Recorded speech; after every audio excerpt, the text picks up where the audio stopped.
Next जो हमारा question है वो किससे है, हमारे ज्योग्राफी से है। हम अभी तक 30 क्वेश्चन देख चुके हैं। अब वो जो ज्योग्राफी का क्वेश्चन है, और अगर आप मुझसे पूछो कि सर ज्योग्राफी में क्या पढ़ना है, तो मैं आपको बताऊंगा क्लाइमेट चेंज पढ़ना है। क्वेश्चन 2024 का देखने से पहले मैं आपको पिछले कुछ सालों में ले जाता हूं। 2019 के अंदर क्वेश्चन क्या आया था रिगार्डिंग कि साल का सबसे गर्म दिन कौन सा है, जिसमें आंसर हमारा क्या था, जून 21। उसी को उसने इस बार क्या पूछ लिया, डिटेल में पूछ लिया। अभी पूछ रहा है कि जून 21, जो ये खुद ही बता रहा है कि साल का सबसे क्या है, गर्म दिन है, क्योंकि वहां पे सनलाइट क्या आती है, डायरेक्ट आती है, जो हमारा क्या है 21 जून। और ये बोल रहा है उस दिन क्या होता है, 12 घंटे से ज्यादा क्या होता है, सनलाइट रहती है उस एरिया में। अब ये पूछ रहा है कि ये ऐसे कितने एरिया हैं जहां पे जो सनलाइट है वो 12 घंटे से ज्यादा है, और इसने 4 ऑप्शन दे दिए। अब क्वेश्चन पे आगे जाने से पहले हम ये इमेज देखते हैं। ये देखिए, ये हमारा सन है, ठीक है, और ये हमारी अर्थ ऐसे रोटेट करती है, हमको पता है।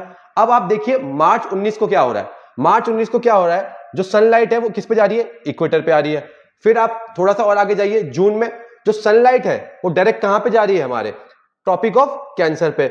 उसके बाद थोड़ा और नीचे आइए, सितंबर की मैं बात करूं तो फिर वो किस पे आती है, इक्वेटर पे आती है। और फिर अगर मैं दिसंबर की बात करूं तो सनलाइट डायरेक्टली कहां पे आती है, ट्रॉपिक ऑफ कैप्रिकॉर्न पे, ठीक है। तो ये हमने पूरा एक सिनेरियो देख लिया कि क्या है, जब हमारा क्या कहते हैं जून 21 की बात करते हैं तो उस दिन को हम क्या कहते हैं, समर सोलेस्टाइल। और अगर मैं दिसंबर 21 की बात करूं तो उसको हम क्या कहते हैं, विंटर सोलेस्टाइल। अब चलते हैं हमारे क्वेश्चन पे।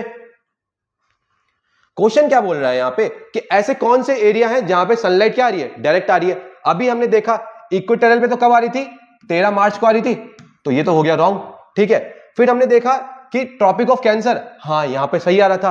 ट्रॉपिक ऑफ कैप्रिकॉर्न ये हमने देखा था कब, 24 दिसंबर को आ रही थी, तो ये भी हो गया रॉन्ग। तो जैसे मुझे मालूम चला कि 1 रॉन्ग या 3 रॉन्ग है, तो मैंने कहा 3 यहां नहीं चाहिए मेरे को, यहां मुझे 1 नहीं चाहिए। अब यहां तो आंसर हो सकता है 2, यहां हो सकता है 4।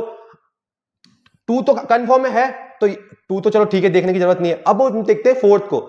दो ऐसे रीजन है, एक आर्टिक और अंटार्कटिका। वहां पे 12 घंटे, जैसे अपन क्या बोलते हैं हमारे में कुछ दिन होता है, कभी रात होता है, पर अंटार्कटिका और आर्टिक के अंदर क्या होता है, जो दिन होते हैं वो काफी बड़े होते हैं, और जो रात होती है वो भी काफी बड़ी होती है। तो वहां पे वो 12 घंटे का कंसेप्ट चलता है। तो इस क्वेश्चन के अगर मैं आंसर की बात करूं तो क्या होगा, 2 और 4।